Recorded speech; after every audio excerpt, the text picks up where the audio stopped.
Hello everyone, this is the second part of June 2022 paper. तो आज हम left out questions को discuss करेंगे। The fifth question is discuss various modes of transmission of pathogen bye biological vectors. तो basically modes of transmission कि मतलब pathogen जो है वो वेक्टर्स के थ्रू ट्रांसमिट कैसे होते हैं। अब अगर हमने ये क्वेश्चन को नहीं स्टडी करा तो उससे पहले हम बहुत कॉमन सी चीज़ सोचेंगे। हम सोचेंगे ट्रांसमिशन ऑफ डिजीज़ है, तो मतलब हमें बात करनी है डिजीजेस ट्रांसमिट कैसे होते हैं। हम बोल देंगे through food, through air, through water. So don't do that.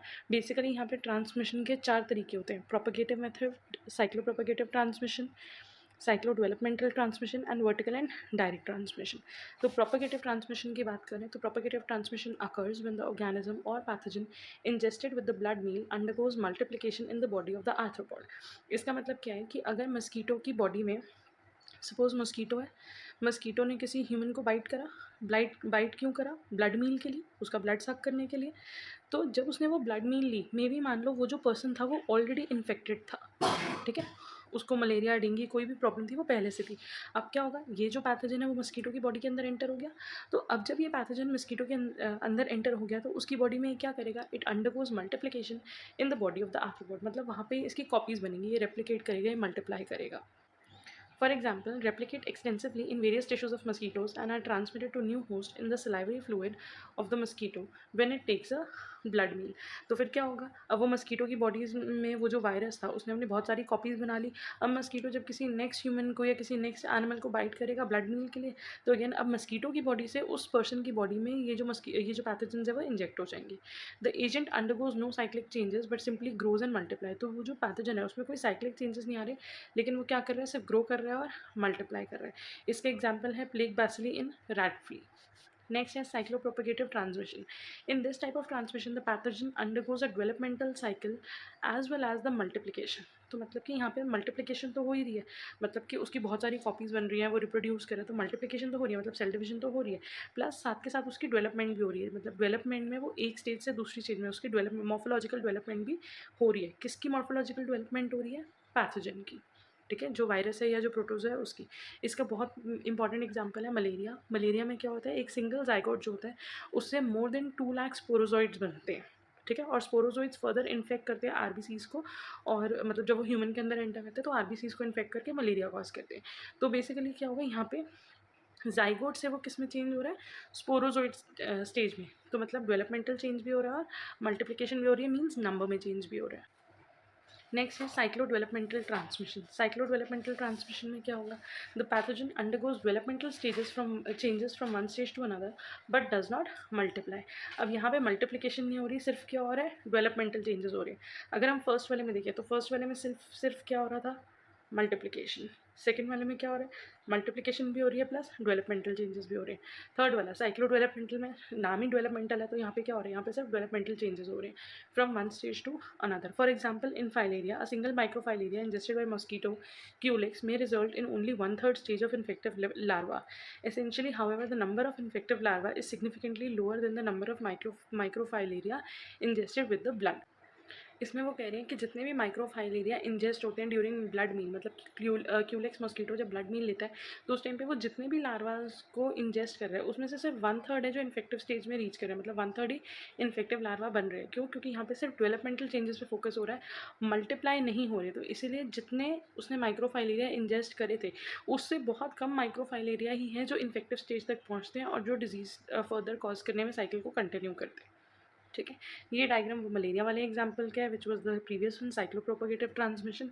The next is vertical and direct transmission. Some viruses and rickettsia are transmitted from female parent arthropod through the eggs to the offspring. तो अब इसमें क्या हो रहा है, जो parent है मतलब मस्कीटो से ये जो पैथोजन है वो किस में ट्रांसफर हो रहा है, उसके ऑफस्प्रिंग्स में, दैट मीन्स उसके एग्स में।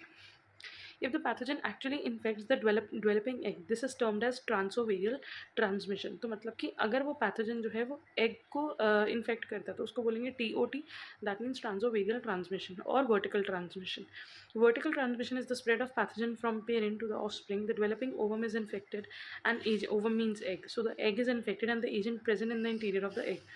In either case, the newly hatched arthropod larval stages are infected with the pathogen, which is then transmitted to subsequent developmental stages of the arthropod through vertical या फिर direct transmission. तो basically इसमें क्या हो रहा है कि आर्थ्रोपोड से जो वो पैथोजन है वो किसके अंदर एंटर कर रहा है, वो एंटर कर रहा है उसके एग्स के अंदर और उसके ऑस्प्रिंग्स के अंदर। So this is vertical and direct transmission.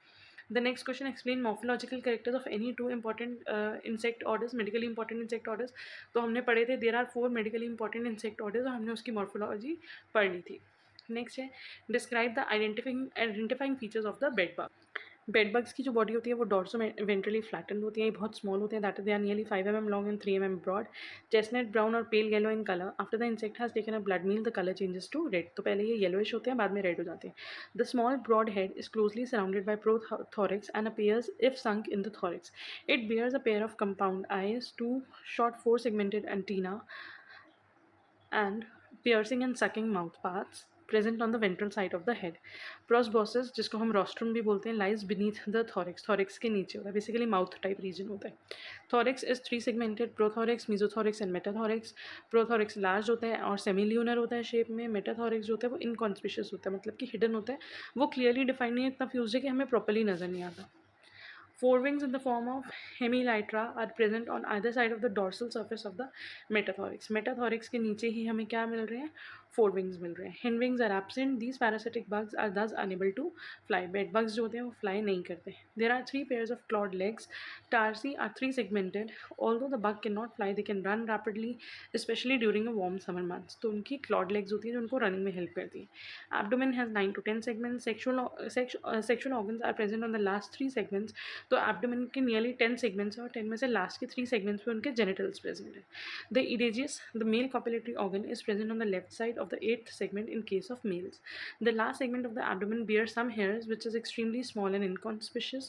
The tip of the abdomen is broad and round in case of females but narrower and pointed in males. So these are the basic identifying features of bed bug. इनको याद करने के लिए आपको याद ही करना पड़ता है, so there is no shortcut। आप साथ में डायग्राम देख सकते हो और कुछ कुछ पॉइंट्स अपने माइंड में रख सकते हो। कुछ पॉइंट्स है जो कॉमन है, जैसे कि थॉरक्स यूजुअली ज़्यादातर में हम देखते हैं कि 3 में सेगमेंटेड होता है, दैट इज़ फाइन। फिर piercing and sucking mouth part, compound eye का होना, एंटीना होना। So these are some basic features which can be done easily. Explain the feeding, biting preference and oviposition behavior of adult Anopheles mosquito। तो adult Anopheles mosquito का feeding behavior, biting preference और oviposition मतलब egg laying behavior जो है वो discuss करना है। The mosquito adults have host seeking ability through vision, olfactory sensation and thermal source detection। तो basically feeding के लिए, feed मतलब basically इनका feed क्या है, blood meal। तो ब्लड मील को सीक करने के लिए, अपने होस्ट को सीक करने के लिए इनके पास विजन है, कंपाउंड आइज है, ऑल्फैक्टरी सेंसेशन है मतलब कि smell helps them in seeking there host, and the thermal source, thermal मतलब हीट की प्रेजेंस से भी ये डिटेक्ट कर लेते हैं आसपास कौन सा एनिमल, बर्ड या ह्यूमन है। Typically both male and female mosquitoes feed on nectar and plant juices, but females have mouth part adapted for piercing the skin of animal host and sucking their blood as ectoparasites. I hope आपको ये बात पता होगी कि blood meal जो होता है वो सिर्फ फीमेल एनोफिलीज मस्कीटोज लेते हैं, अदरवाइज मेल और फीमेल जो होते हैं वो नेक्टर और फ्रूट जूसेस, प्लांट जूसेस इन पे सर्वाइव करते हैं। But when the female is about to lay eggs, तो उस टाइम पे to get more nutrition female anopheles feed on the blood. Female need blood proteins for the development and maturation of eggs. That is why they suck blood. In the few species, the female can produce more eggs after a blood meal. Males are dependent only on the nectar and sugary plant juices throughout their life. So this is their feeding habit. Next is biting preference. Most Anopheles mosquito are crepuscular. That means active at dusk or dawn. तो dusk और dawn basically in the later evening और in the very early morning, सुबह 4-5 बजे जब थोड़ा अंधेरा होता है। नॉक्टर्नल या फिर एक्टिव एट नाइट, रात के टाइम पे। तो दोपहर के टाइम में वी आर सेफ, हमें मच्छर नहीं काटने वाले। The anopheles species which prefer to feed on animals are prefer to as zoophilic in nature. तो माना जाता है जूफिलिक मतलब जू एनिमल्स और फिलिक मतलब loving, whereas those like to bite humans more are refer to as anthropophilic. और जो ह्यूमन्स को बाइट करते हैं बेसिकली उनको हम क्या बोलते हैं, anthropophilic. This biting behaviour is very important for an anopheline species to become efficient vector. Vector बनने के लिए एक इंपॉर्टेंट कैरेक्टरिस्टिक है, क्योंकि वेक्टर कौन है, वेक्टर वो है जो डिजीज स्प्रेड करता है। अगर वो एक ह्यूमन जिसको ऑलरेडी डिजीज़ था, ठीक है, उसको बाइट करेगी, तो बाइट करने से क्या होगा, जो इन्फेक्शन है, जो पैथोजन है वो इसके अंदर आ जाएगा, फिर ये बाइट करेगी नेक्स्ट ह्यूमन को, और जो पैथोजन इसके पास आया था वो ये सेकेंड ह्यूमन के अंदर इंजेक्ट कर देगी। ठीक है। तो बेसिकली ये वेक्टर क्यों है, क्योंकि ये ब्लड मील पे ये हम बाइटिंग करती है ह्यूमंस को, एनिमल्स को बाइट करती है इसीलिए। Anopheles species also show preference for biting outdoors और indoors. Some feed indoors that is endophagic while others feed outdoors which is exophagic. The biting time and host are richly significant to determine the control method. तो ये depend करता है कि अगर हमें prevention करना है, कंट्रोल करना है, तो ऑब्वियसली ये देखा जाएगा कि किस टाइम पे मच्छर ज़्यादा है, कहाँ पे अंदर ज़्यादा है, बाहर ज़्यादा है, तो उसी की बेसिस पे प्रिवेंटिव मेजर्स यूज़ करे जाते हैं। The next is ovipositioning behavior, that is egg laying. Anopheles mosquito breed in natural water collection, normally clean water. तो यूजुअली हम क्या गलती करते हैं, हम सोचते हैं गंदा पानी इकट्ठा नहीं होना चाहिए, वहाँ मच्छर इकट्ठे होंगे। बट प्रिवेंशन और कंट्रोल के लिए आपको याद रखना है कि क्लीन वाटर को भी स्टैग्नेट नहीं होने देना। The species such as Anopheles cluvitalis like to breed in slow flowing streams like species, while species like Anopheles sundiacus prefer to breed in brackish water. The breeding of Anopheles increases dramatically in the rainy season, while water collects in bottle tin, tender coconut shell, bucket tires, etc. that are thrown out in open and provide ample breeding ground. तो rainy season में stagnant water बहुत ज़्यादा है, इसलिए इनके पास बहुत ज़्यादा breeding ground available है. Apart from these, ponds, water tanks, paddy fields, etc., also act as breeding ground. Construction sites provide ample breeding places for them. Water used for curing on the concrete slabs, water collected in tanks, water collected and around in and around the construction site, owing to blockage of water drains, all these help in breeding. तो basically जितने भी sources हैं जहाँ पे क्या हो रहा है, जहाँ पे हो रहा है कलेक्शन ऑफ वाटर, वो सारे इनके लिए ब्रीडिंग ग्राउंड्स का काम करते हैं. It is very important to destroy these water collections और to keep them properly covered to prevent mosquito breeding.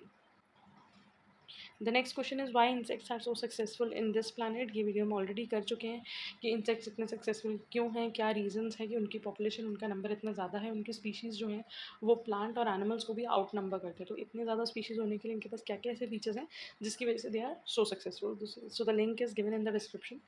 With this, we are done with the paper. Thank you for watching. Hope you like it, you find it useful. Thank you.